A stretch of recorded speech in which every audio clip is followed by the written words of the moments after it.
Welcome, dear students. In the current session, we are going to talk about expansion of the British Empire and its impact.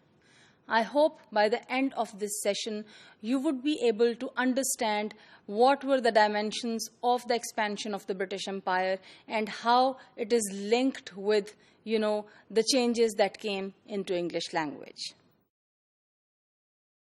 Well, my dear students, during the 18th century, as the English language was trying to deal with its internal problems, as it was facing those problems, and as the language was trying to, and the people who were using that language, they were trying to solve them. In fact, it has a lot to do with the foundations that were being laid, for its future use as a language of the world. My dear students, the British Empire was not the result of a consciously planned and aggressively executed program. The process of, colonizing, it was not as such very much structured or designed. It was rather a product of the circumstances and chance. In fact, England entered the race for colonial territory quite late. There were other nations who already were a part of this race. End of the 15th century witnessed the voyages, the travels, of people discovering new lands. These opened up the East and the West to European exploitations. Columbus arrived in the New World in 1492, whereas Vasco da Gama reached India in 1498 by the way of Cape of Good Hope. Now, their achievements were due to Spanish and Portuguese enterprise. England had no role in them. It was, however, later on, only when the wealth of America and India began pouring into Spanish and Portuguese coffers that the envy and ambition started. And, England also thought, okay, now, if other nations, if Spanish and Portuguese, they are making, they are minting money through all this. And if they have, this expansion of their power, why not we? Why can't we do this? So, this was the beginning of the process of colonization that, England started. The English settlements at Jamestown and Plymouth were the beginning of colonization in North America that soon gave way to England, the Atlantic seaboard. So, this was a time when England started expanding. This was its first, in a way, the venture.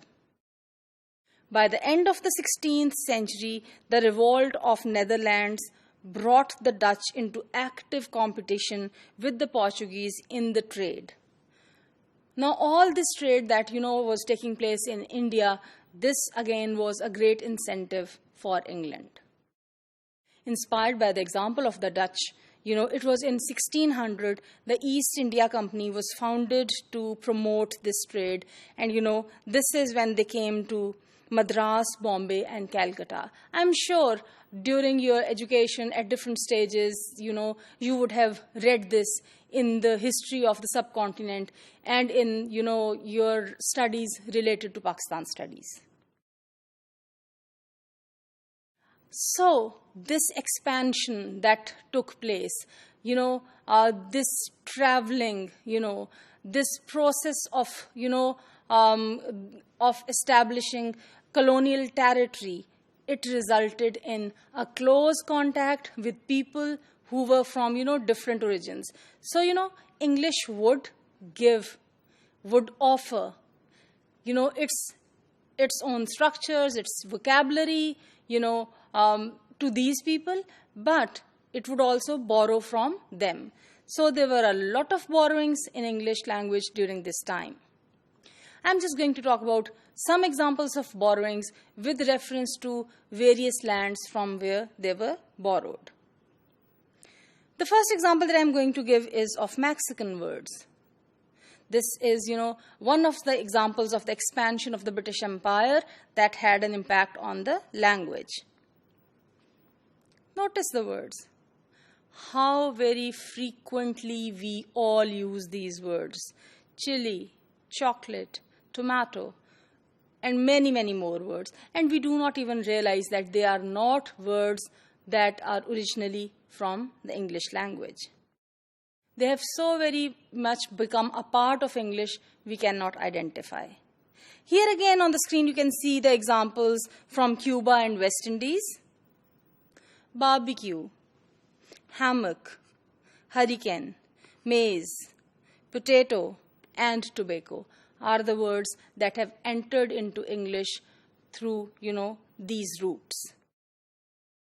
From Brazil and other South American regions, we have poncho and tapioca.